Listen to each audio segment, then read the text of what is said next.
डोळे जुळले, नाक जुळलं, वर्ण जुळला, हसतो. परनार विषाचा प्याला तू लागू नको दादा. वैशाख, हा कोण रे आमच्याकडे बघतो, नाचतो, गुणगुणतो, पुन्हा पाहतो, पुन्हा नाचतो? कोणीतरी वेडाय झालं. या अशा वेडांना रस्त्याने फिरू देतात ना, हे काही चांगलं नाही. चला निघूया आपण. नाही, महाराज मला सांगा, यंदा काही बंड बिंड काही होण्याचा संभव आहे का हो? बंड बंड छे हो, वैशाखाकडे कोणी बंडखोर दिसतायत. मग अशी मला खड्याचीच किंमत विचारत होती. चल चल आपण जाऊया. थांबा. नाही, काय झालंय, या माझ्या हातात जी तसबीर आहे, या तसबिरीतला जो इसम आहे, ह्या इसमेचा आणि आपला चेहरा बऱ्यापैकी जुळतोय. फक्त ही बाजू बघायची राहिली आहे. हो छे हो, मला बिलकुल फुरसत नाही, मला जायचंय, मला जाऊ दे. असं करू नका, मी तुमच्या पाय पडतो. का? हे बघा हा इसम बघा आणि हा इसम बघा, फक्त मला ही बाजू एकदा नीट अरे मी हिला दिलेल्या तसबिरी सारखी दिसते. काय झालं? अहो जरा पाहून देतो. काय? नाही, ती तसबीर तुमच्या हातातूनच बघतो. नाही, अहो कुठले तरी असे रेघोटे मारले तर त्यात काय हो बघायचं? एकदा बाहेर काढा ना, एकदा बघून देतो ना. असं तरी लागत आहे. दाखवलात का? आम्ही काय खाणार का तुमची तस्वीर?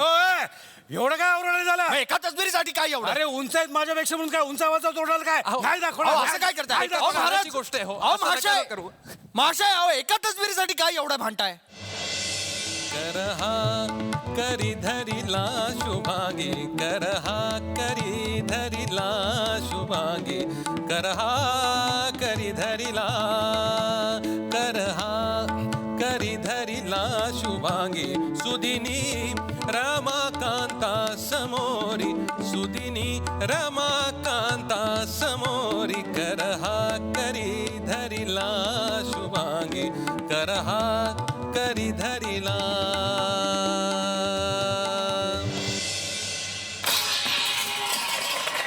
अरे बापरे, काय ग? काय काय? अरे अगं, अरे हळूहळू बस बस बस बस बस. बरं तर बरं मी होतो, नाहीतर कपाळ मोक्षच झाला असता. काय होतंय तुला? अगं बाई, अगे हे बसून काय करतायत?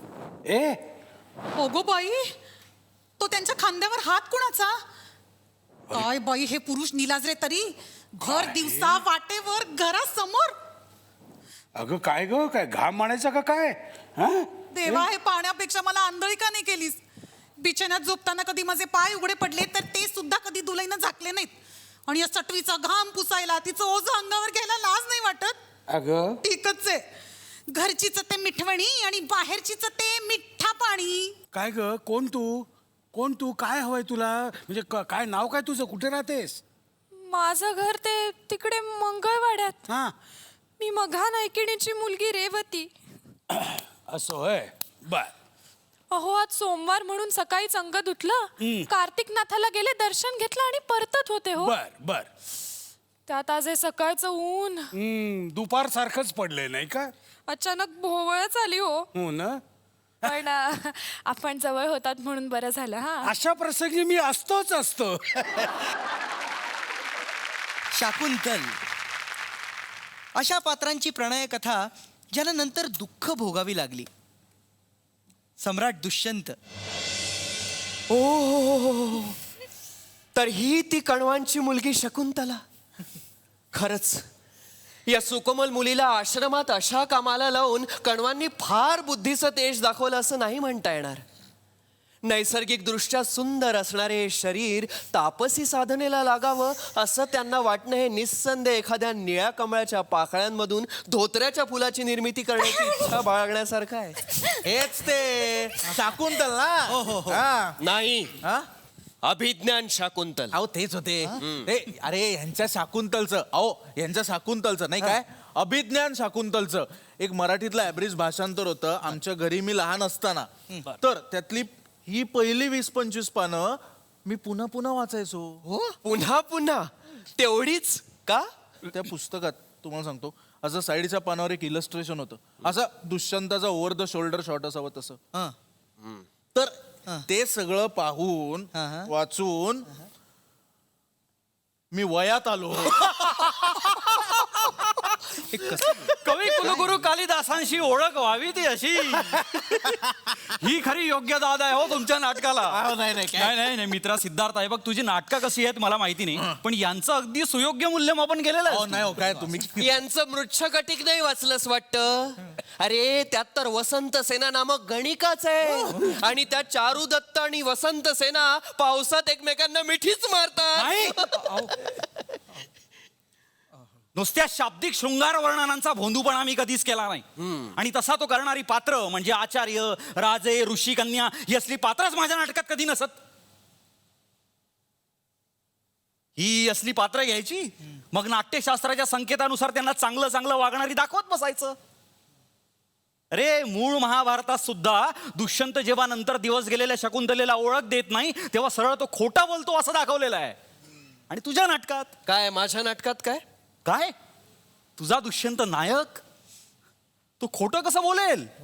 मग त्यावर सारवा करण्यासाठी दुष्यंतालाच विस्मृतीचा शाप मिळालेला असतो असलं थोतांड घुसळलं जातं.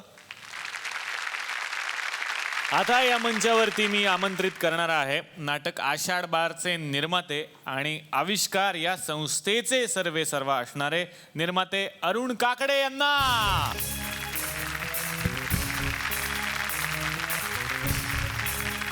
तर आज या मंचाचं भाग्य आहे की अशा एका ज्येष्ठ आणि श्रेष्ठ व्यक्तीला आम्ही या मंचावरती आमंत्रित केलेलं आहे, ज्यांनी आपलं आयुष्य प्रायोगिक रंगभूमीसाठी व्यतीत केलेलं आहे, बहाल केलेलं आहे आणि आविष्कार या संस्थेतून अनेक दिग्गज घडलेले आहेत. काय सांगाल या सगळ्या प्रवासाबद्दल? पहिल्यांदा मी झी मराठीचे आणि आपल्या युनिटचे मनापासून आभार मानतो, कारण आज पहिल्यांदाच या मंचावरती प्रायोगिक नाटकाला तुम्ही उजळून टाकलेला आहे. जवळजवळ 46 वर्ष एकमेव संस्था महाराष्ट्रातली आहे, इतक्या सातत्यानं काम करते आहे. 6 दशकाहून अधिक मी रंगभूमीवरती नाट्य निर्माण करतो आहे. 3 संस्था झाल्या, रंगायन आहे, आविष्कार आहे आणि या 6 दशकाच्या वर जे कार्य केलेलं आहे ते मराठी रंगभूमीच्या इतिहासात कोणीही केलेलं नाही. हे म्हणजे मी त्रयस्थपणे सांगतोय. काकांविषयी काकांनी बोलू नये, आपणच बोलावं की काकांना असा खूप प्रयत्न आम्हीच लोकांनी केला. अगदी दीपक राजाध्यक्ष असेल, आपला रवी असेल किंवा मामा असेल प्रदीप मुळे, की तुम्ही येऊ नका, आता तुम्ही थांबा, आम्ही करतो, तुमच्या पुढची जी पिढी असेल ती करतो. नंतर हळूहळू आमच्या लक्षात आलं की हा माणूस घरी बसून काहीच करू शकणार नाही. हा आमच्याबरोबर असेल तर तो खऱ्या अर्थाने जिवंत माणूस, खऱ्या अर्थाने तो रंगभूमीचा प्रवासी आहे आणि त्याला त्याच्यापासून थांबवायचं नाही आहे. वा थँक्यू सर. पुन्हा एकदा सगळ्यांचे आभार आणि सगळ्यांना मनापासून शुभेच्छा. आपण भेटूयात पुन्हा याच मंचावरती पुढच्या आठवड्यात याच कार्यक्रमात, ज्याचं नाव आहे चला हवा उद्या महाराष्ट्र दौरा.